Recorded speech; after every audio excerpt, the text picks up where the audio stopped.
I'm going to show you how I built a Class 2 bimaxillary protrusion case with a tongue thrust. Extrusion movements are one of the most unpredictable movements. Secondly, I'm going to prove to you that you cannot touch a patient without an X-ray as a tool when you do your treatment planning. This is one of those cases that the clinical execution is almost more important than an optimized treatment plan. I need to decide the midline is still off. I've got micro spaces, so let me utilize it. See if I can get an improvement of the midline.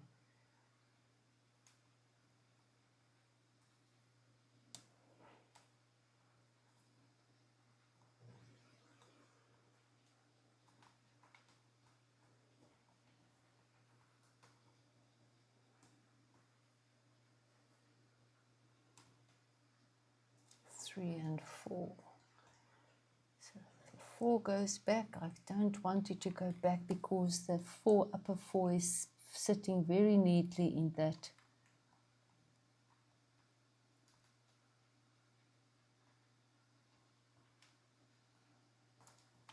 Fossa there leaves me with a. It's not too bad. It can be a 1 millimeter stripping. Can easily go back here, and then that's sorted out.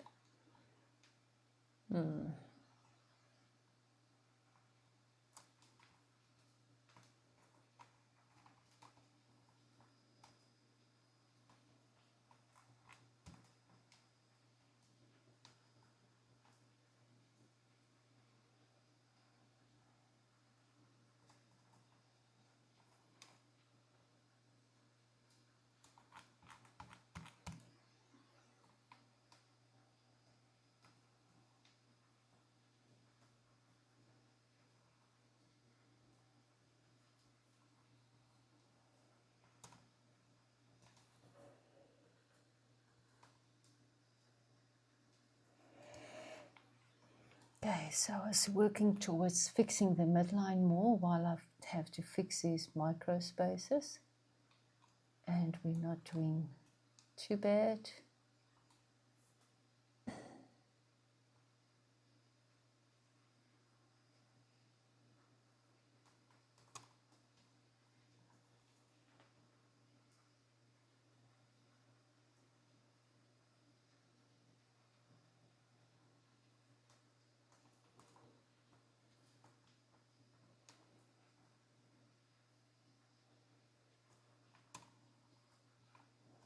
Okay, now we have to see where we've got that 4 landing. If I go to the mesial,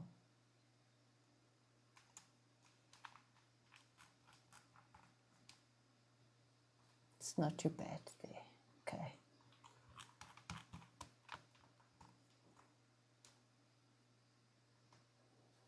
This is going to go mesially as well, so let's go mesial there. Close. Close.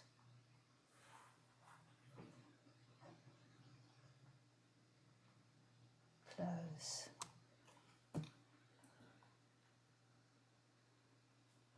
And close. Okay, let's see if we can, all the movements here are still okay. Here we've got lots of red. Okay, that helps.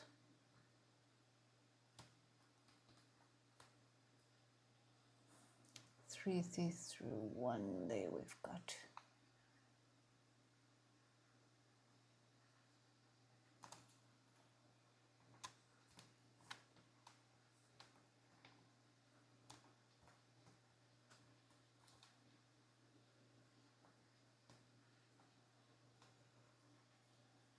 Three, 2, 3, 1.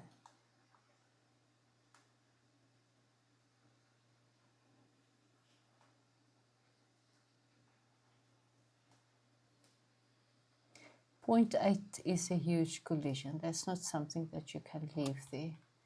So I might have to, most probably it was down there. There we go, and do that, and we sort it.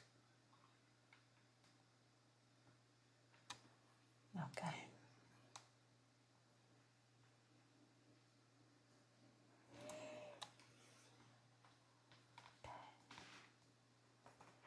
Let's go back to our attachments, and we're moving in a horizontal direction, so we want a vertical attachment. Rectangular, let's see, vertical 2, it's too big. Vertical 1, okay, sorry now. Vertical 1, still big. I'm gonna have to shrink this one a lot.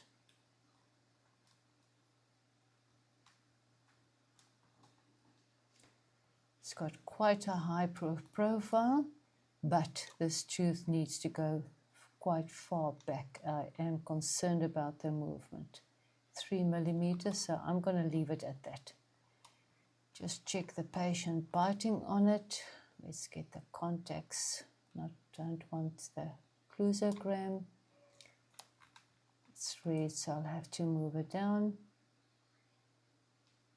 and maybe make it slightly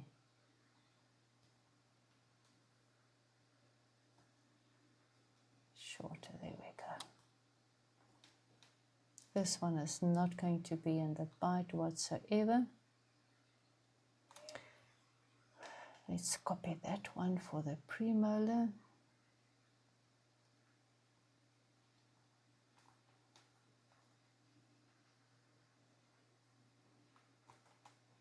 And again for the canine.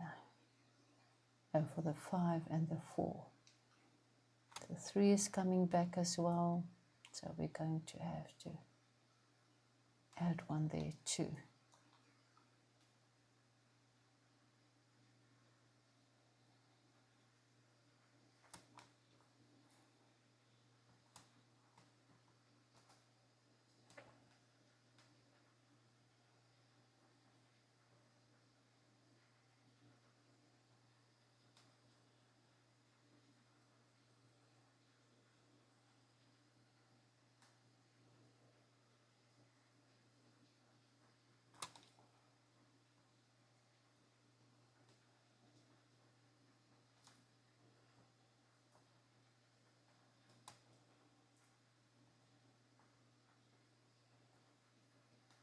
As there's no movements on the front teeth, the canine only starts moving at 33.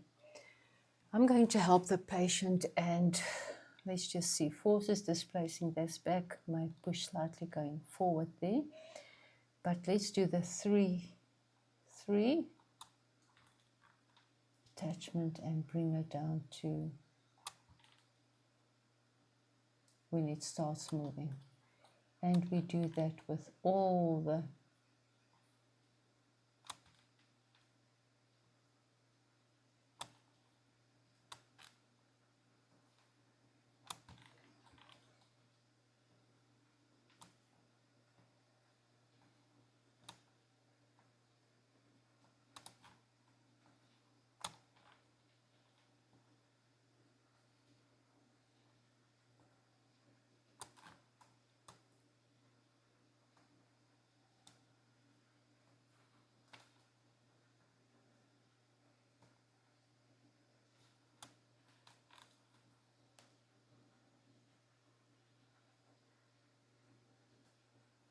I haven't done the attachments on this side yet, so let's just quickly see what's going on here. Going back, and then comes in the front teeth movement. So I'm going to have to look at that elastics again. So let's go back to 0 and let's see what movement. So the back teeth aren't moving. We've got a long span here, so the attachment is going to come not fit, easily not fit there. So just for the patient's sake to have a retention there, I'll do a horizontal one, which is, there we go. It's got a high profile. Let's make that less and turn it slightly down.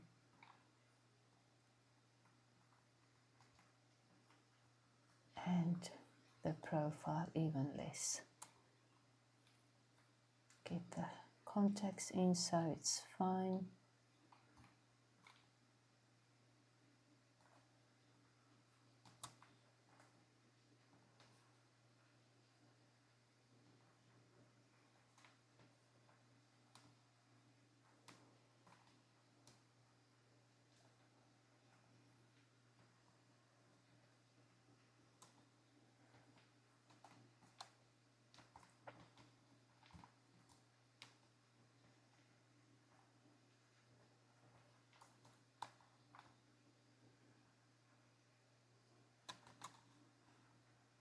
There we go. Okay, so let's see what happens with the 4 and the 5. Distalize, distalize, and that happens the 3, 5 and the 3, 4, as on the other side, can get there.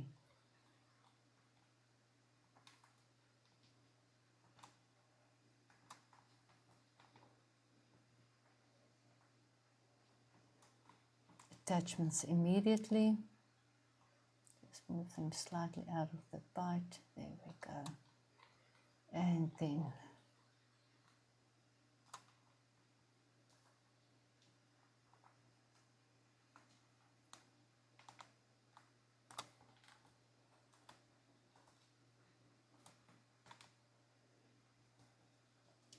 this canine, back to it. It just picked my eye up. The root goes back a lot. I'm going to make this attachment bigger.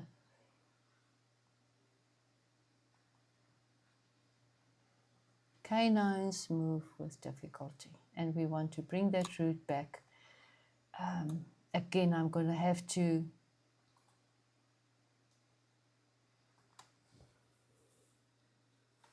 compensate, and fortunately it's distalizing a little bit. That may help a bit, but I'm going to move it even further back. I'm not going to remove those collisions because that movement is most probably not going to be expressed there, but it's just to get a harder force on the teeth. So let's have a look at these. Attachments, see what happens. Distalize. And the 5 also rotates.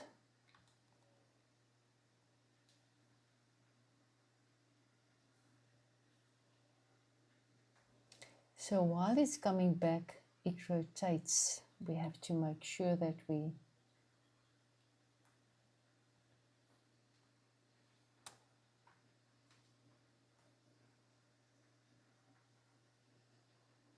this is a difficult movement. It rotates opposite the direction that the movement would take it. So let's go back there, and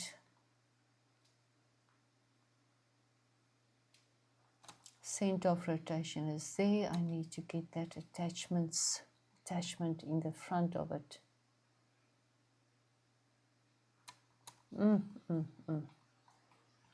This is a difficult one for me in terms of mechanics. So let's go back there.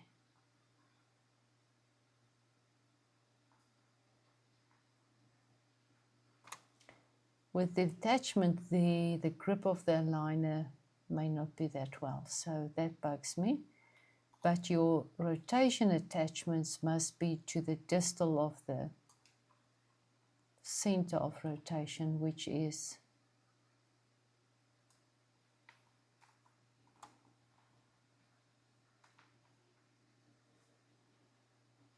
let me just put it there.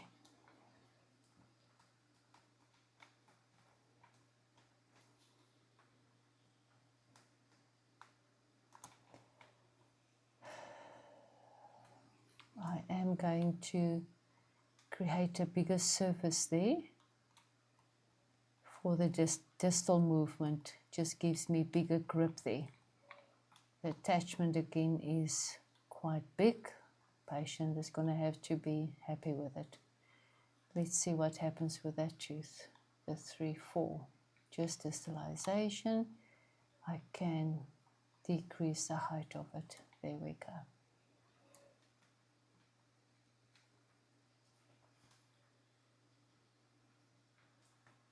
Let's see what happens with a canine. Same as this canine. What happened to my...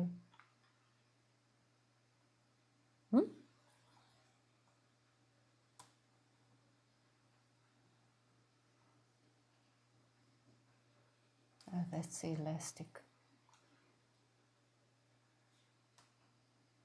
Why don't I have... I thought I had a...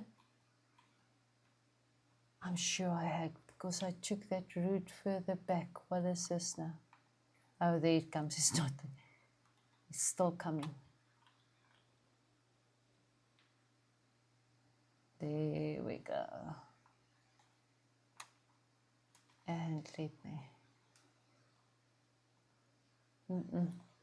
go back, copy, put it there. And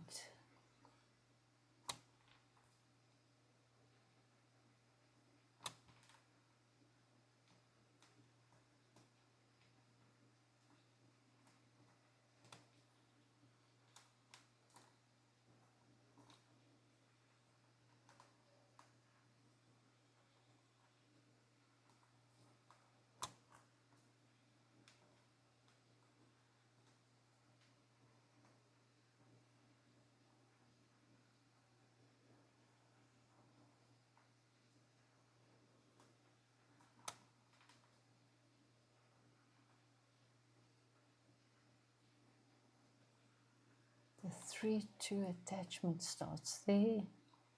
Not needed. Let's see where the others.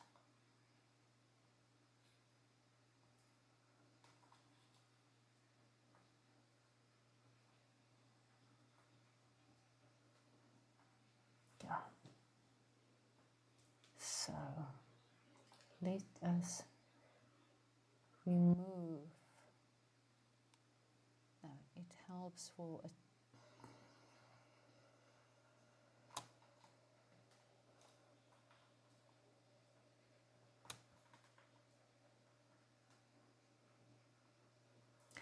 when the front teeth moves, the back teeth got no movement on them anymore.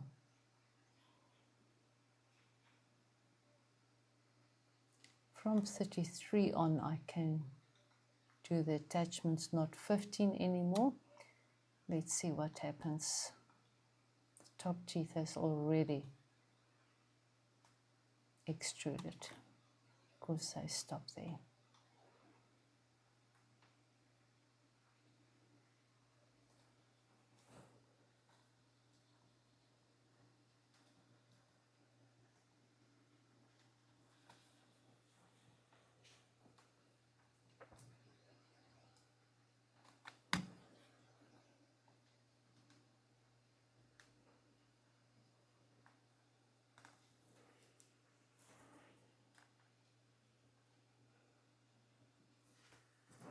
So in the ideal world, what I am going to do is 25 in the bottom, 15 in the 25 top, 25 in the lower.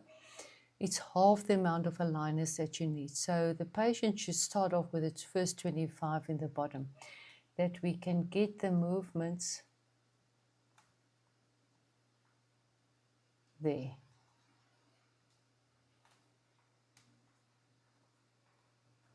And only then the upper ones should be added.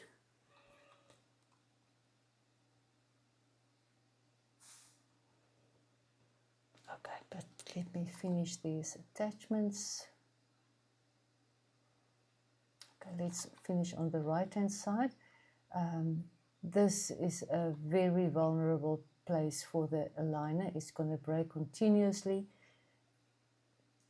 Patients just going to have to be very, very kind with the attachment or with a aligner, fitting it and removing it. So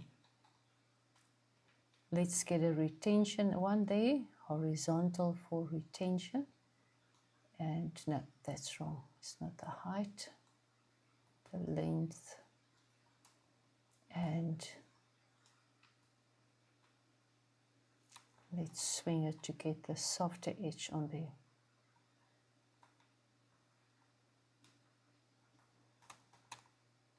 That it just slips off more easily. There's still enough surface for it to hook on, but it's more rounded to come off. So that's just a retention one. Let's check what this tooth does.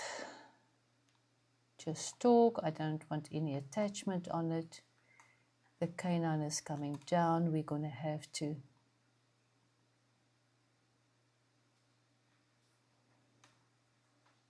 have an extrusion attachment on it.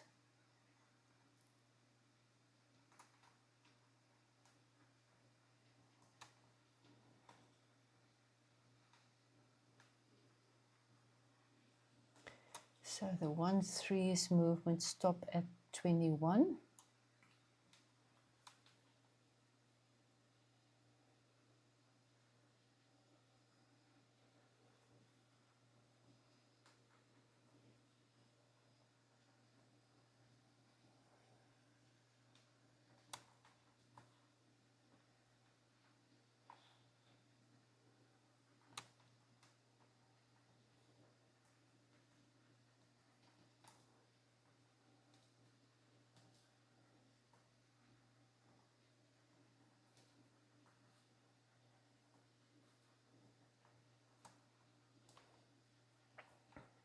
And let's see.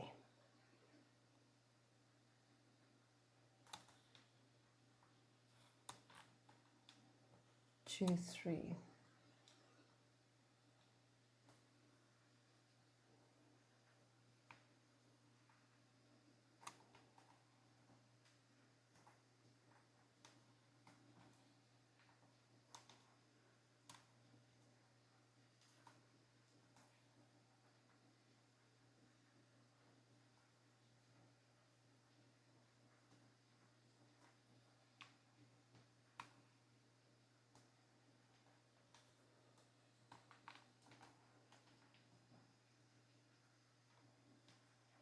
Quick interruption. If you found the content of this video helpful this far, please give it a thumbs up and make sure to subscribe to my channel for more content just like this. Let's get this one.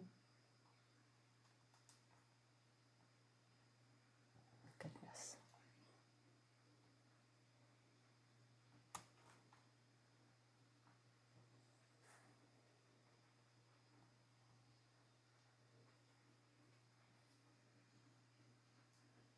There we go. And let's see the movement of the canine. Down and talk. So it just needs an extrusion attachment.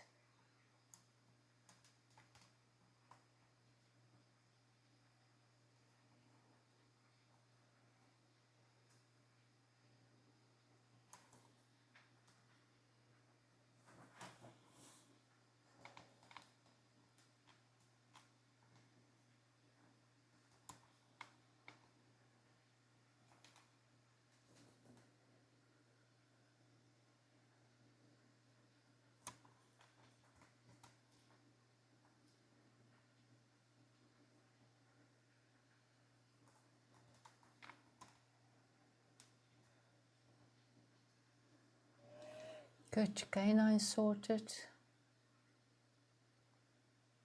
Bit of visualization, let's see.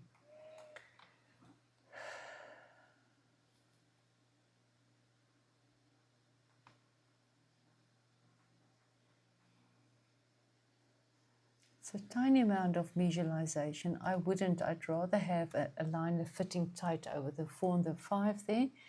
And then we look at the 5, the 6, and the 7. All that happens are talk. And if you've got a high cut, you don't need an attachment, but I would do a horizontal one just for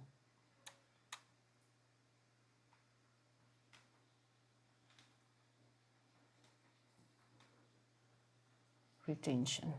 Again, swiping it, turning it upside down for ease of hooking off. Like that, and it's 1.26, and there we go. Okay.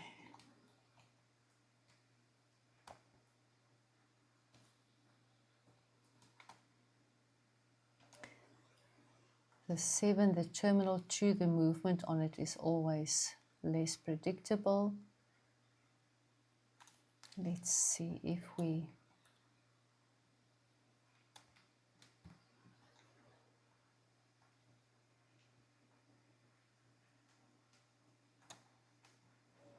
don't have much crown height there at the back for the liner to get hold of that tooth, so in this case I would advise also for an attachment there too.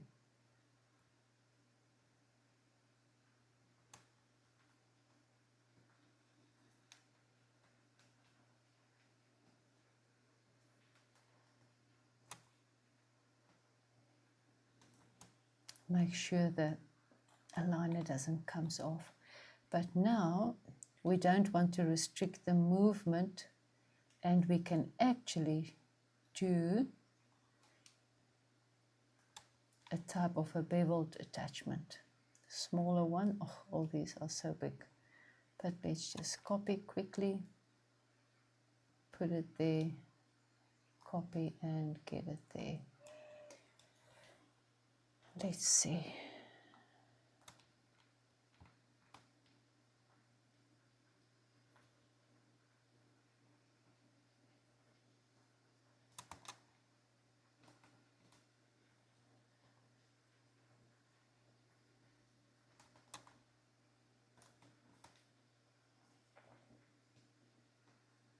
No, it's the wrong way. I should have. There we go.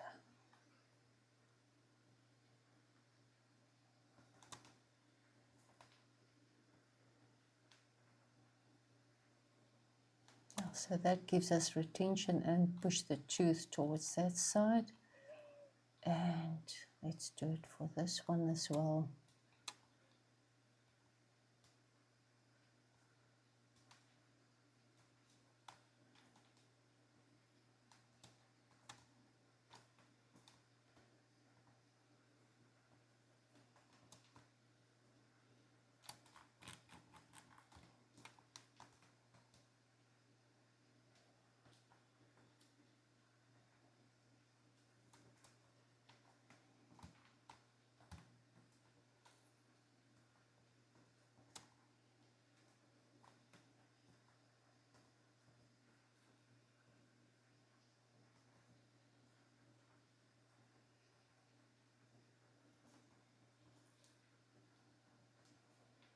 Attachment at the back on the 7 can maybe be uncomfortable for the patient, so let's just, that's too small.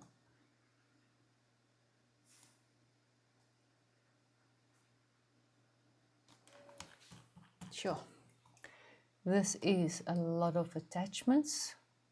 Normally thumb of rule, I don't like attachments, but sometimes you've got no choice. So let's see.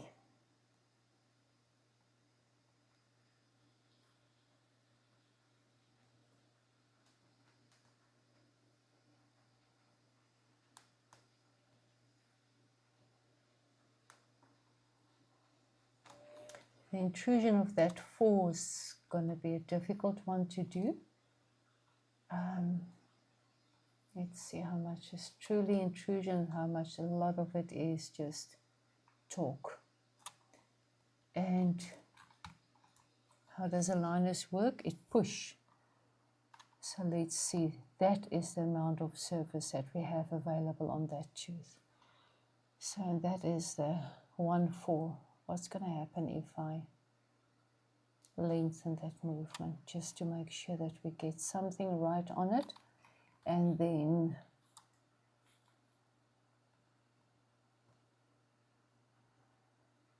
as it starts moving, it is going to give us more surface there to work with.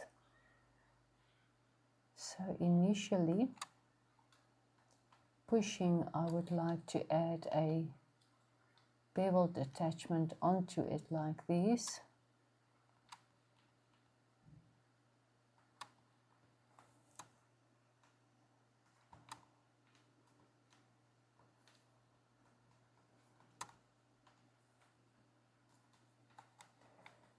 Because we can push on something there while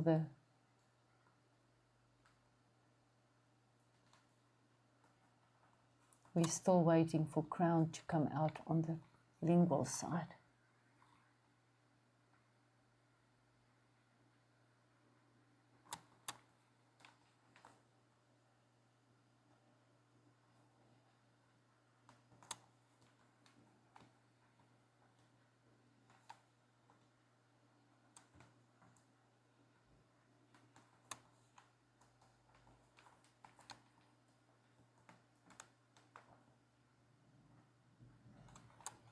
And there we go.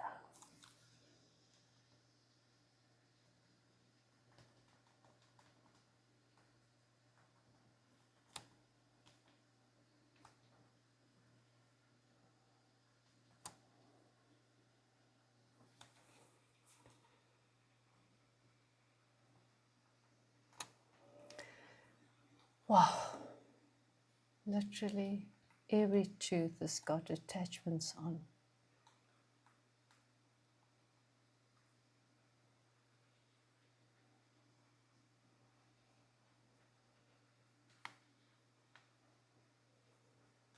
Okay, but that is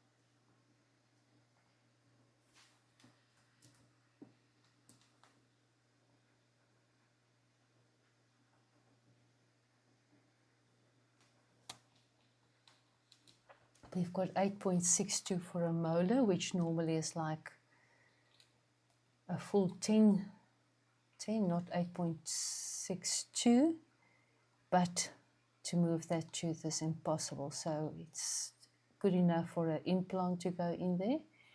There we've got a problem with that attachment being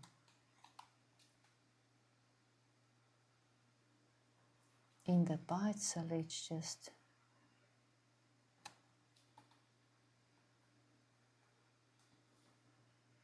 move it slightly out of the way. Okay. Attachments are contact free, and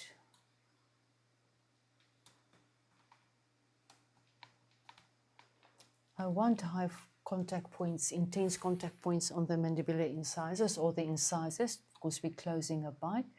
Let's just double check that much less. So we have a problem there on the 7, 6, no, 7, 7, and the 5 and the 4.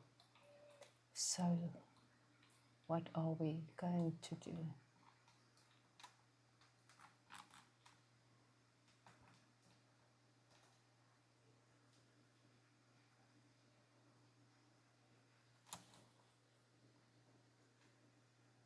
Can maybe see if we can get a bit of intrusion while we do.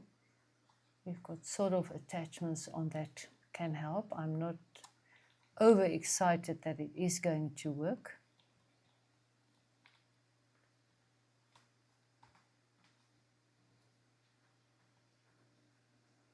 that makes it less. Let's see in the upper.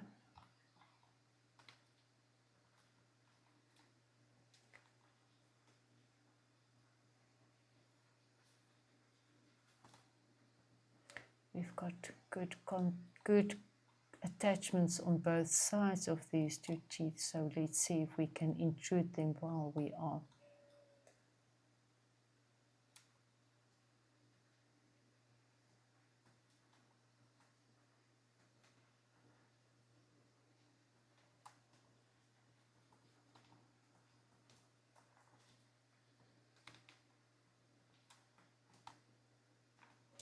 Not a good contact point, but this extrusion is not going to happen, so it's going to be better than it is there. 0.6.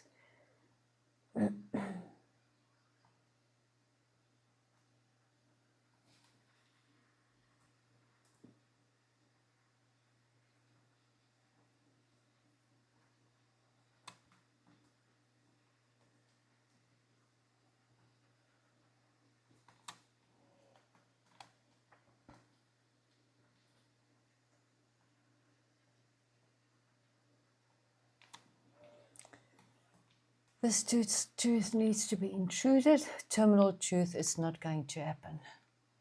So the back one is not moving. Wonder what will happen if we remove all movement from this one. It's going to come back.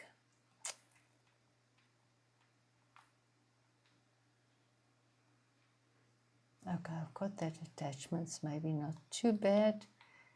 Let's see if we add a bit of intrusion, we can monitor the tooth.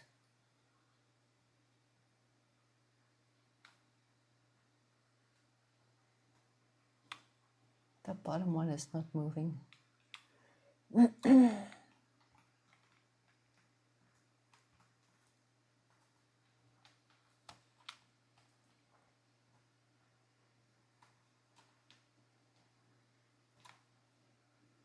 Bottom one is not moving. I can't move it. That's not going to solve the problem.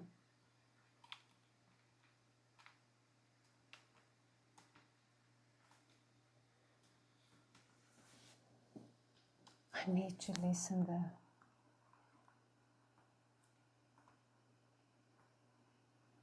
overbite here.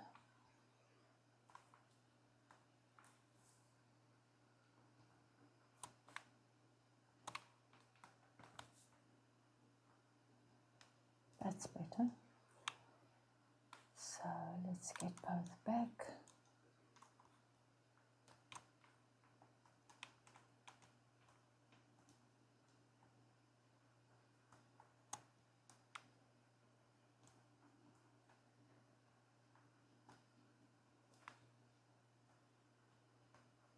Much better. But this final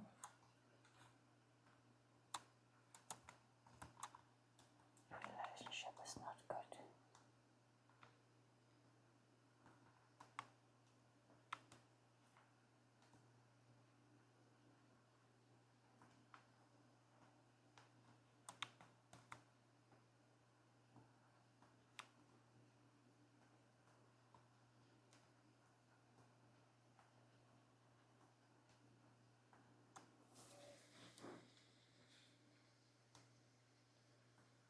Much better.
can't really go back there.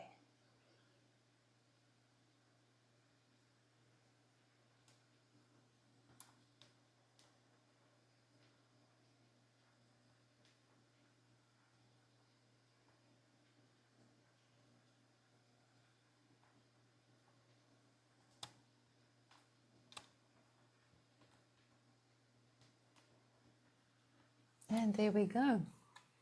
Last thing is to look at the elastics, closing the bite with all the attachments.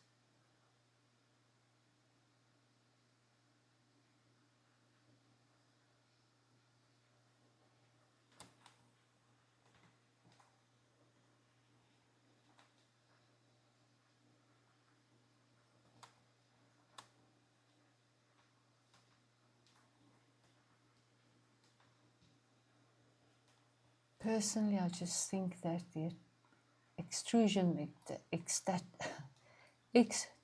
attachments is going to do the work, because the elastics may, see there, from 17 on, 2, 3, yeah, stops moving at 15. The 1, 3 keeps on going to 21.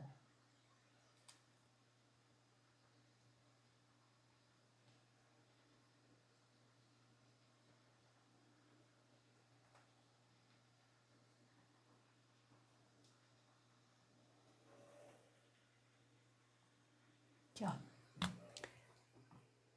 So, as I said, I think the best would be to have the patient start off wearing the